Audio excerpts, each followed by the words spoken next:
Now let us have a look at a very good example from a booklet. ये example number 10 in your miscellaneous examples है. Please turn to that page. Now the example is very good. इसके अंदर what is given is a parallel plate capacitor has a space between the plates filled with a medium whose dielectric constant increases uniformly with distance. ठीक है. Now first of all सबसे पहली बात तो ये है कि ये लेटर सपोज कि दो हमारे पैरेलल प्लेट्स हैं ऑफ अ कैपेसिटर और इनके बीच में जो कुछ ऐसा मटेरियल भरा हुआ है, ठीक है, डाइलेक्ट्रिक भरा हुआ है जिसका जो डाइलेक्ट्रिक स्ट्रेंथ है इट इंक्रीजेस यूनिफॉर्मली. ठीक है. First of all let us read the question कि what does increasing uniformly means. That means कि डिस्टेंस के साथ वो यूनिफॉर्मली इंक्रीज कर रहा है. ठीक है. जैसे कि अगर यहाँ पर लेट अस सपोज कि इनफैक्ट क्वेश्चन में आगे गिवन भी है, if d is the distance between the plates and k1 and k2 are the dielectric constant of the medium at the two plates respectively, then show that the capacity of the capacitor is this. ठीक है.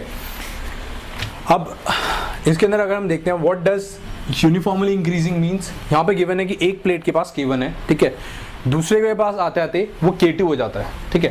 That means कि जैसे जैसे इसका distance यहाँ से बढ़ रहा है इसकी वैल्यू कुछ इंक्रीज हो रही है. ठीक है.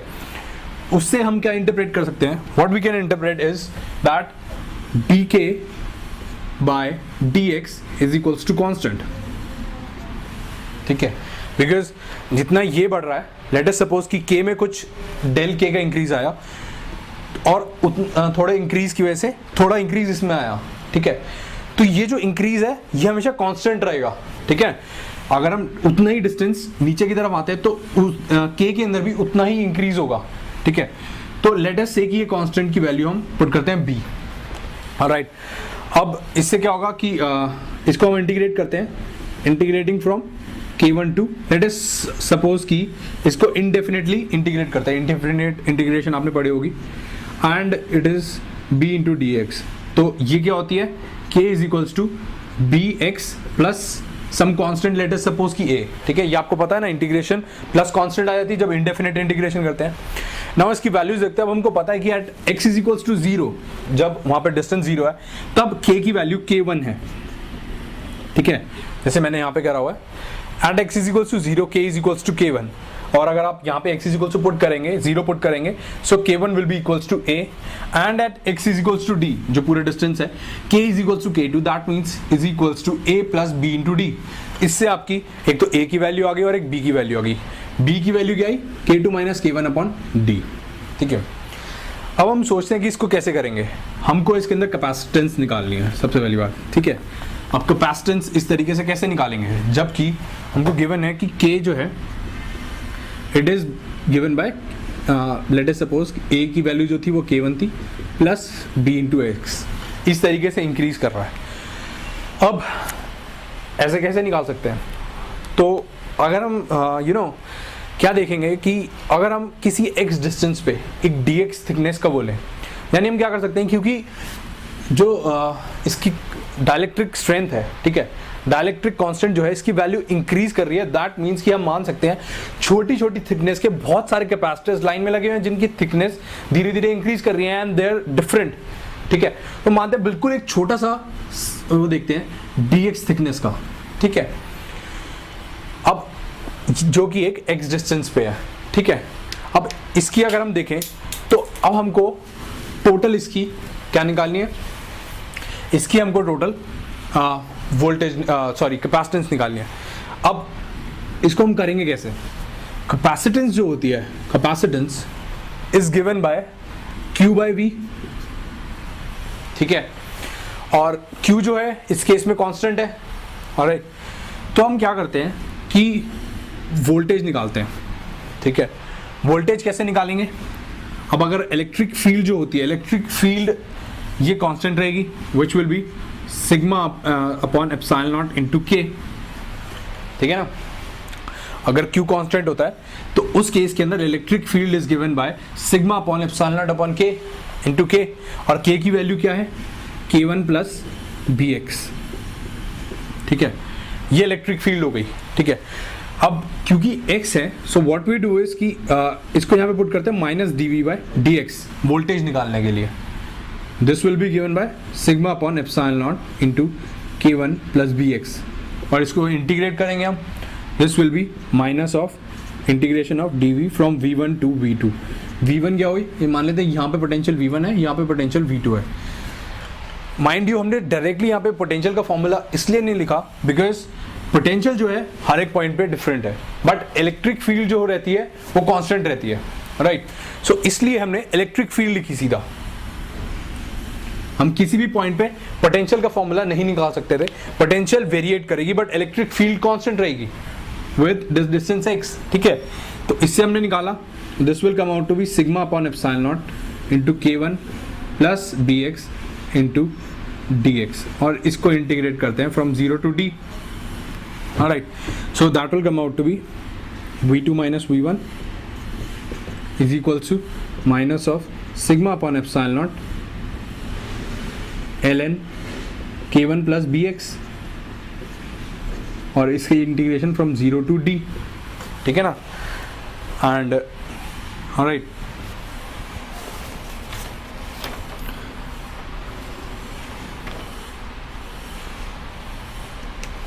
And this will B upon b not b, integration के अंदर इस तरीके से होता है। एंड माइनस को अगर हम इधर कर दें, what will happen is v1 minus v2, alright.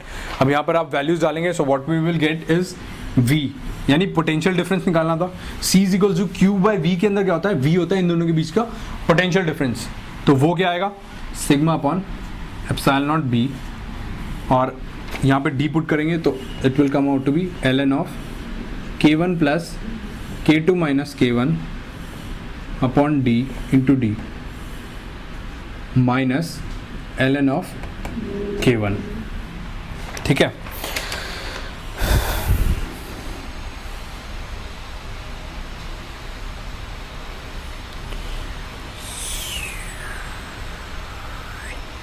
सो यहां से आपका आ जाएगा v is equal to sigma क्या होता है q upon a, so q upon a epsilon not, and b की वैल्यू क्या है k2 minus k1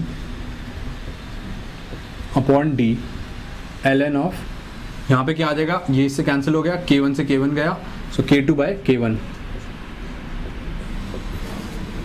alright. Now मैंने आपको बताया था c is equal to q upon v, तो ये सिंपली इस तरीके से करेंगे, so the answer will come out to be a epsilon not k2 minus k1 upon d ln k2 by k1. So it was a little difficult question. बस इसके अंदर ये चीज़ देखना है कि कहाँ पे किस वे में प्रोसीड करना है, right. The question will eventually become very easy. इसी क्वेश्चन के अंदर अगर हम एक और चीज़ देखते हैं कि एक और तरीके से चल सकते थे कि हम किसी भी एक एलिमेंट की कैपेसिटेंस निकाल लेते और वो सीरीज में हो जाती, ठीक है।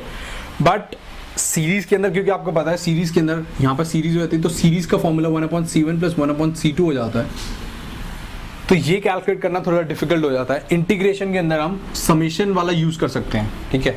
जैसे कि अगर पैरेलल में है तो रादर देन, जैसे मैंने यहाँ पे इलेक्ट्रिक फील्ड के थ्रू करा, ई के थ्रू करा, मैं सीधा यहाँ पर जैसे कि आपकी बुकलेट्स के अंदर भी दे रखा है नोट करके सेकंड पार्ट, तो वो आप देखेंगे तो उसके अंदर हमने सीधा डीसी की वैल्यू कैलकुलेट कर दी A epsilon naught upon D करके, और उसके अंदर किसी भी एक एलिमेंट के लिए निकालकर उसको इंटीग्रेट कर दिया। बट मैं इस केस में नहीं कर सकता बिकॉज इंटीग्रेशन हमेशा न्यूमरेटर में होता है, डिनोमिनेटर में अगर आप निकालेंगे तो it will be very difficult, ठीक है। तो इस तरीके से सम करना इंटीग्रेशन में पॉसिबल नहीं होता बिकॉज डी सी यहाँ पर आता और डिनोमिनेटर के अंदर इंटीग्रेशन होती है, वी डोंट नो दैट, ठीक है ना। तो ये सिर्फ ये चीज़ याद रखें कि इंटीग्रेशन वाला पार्ट जो है, मतलब अगर एलिमेंट लेकर उसकी इंटीग्रेट कर दें, एलिमेंट की कैपेसिटेंस निकालकर पूरे की निकाल दें इंटीग्रेट करके, वो सिर्फ उस केस में हो जाएगा अगर ये पैरेलल में होते। तो अगर ये गिवन होता कि यहाँ से यहाँ तक k1 से k2 बढ़ रहा है, तो क्या होता कि ये छोटे छोटे एलिमेंट जो है ये पैरेलल में हो जाते। पैरेलल के अंदर आप आराम से निकाल सकते थे, बस यहाँ पे सीरीज में था, ठीक है, इसलिए हमने इस वे में प्रोसीड करा, which was a little difficult way कि एकदम से ऑन द स्पॉट थिंक नहीं आता कि आप इलेक्ट्रिक फील्ड कैलकुलेट करके फिर उससे dv/dx निकालें। बट इन केस अगर फ्यूचर में अगर आता है, सो यू कैन इस वे में ही चलना पड़ेगा.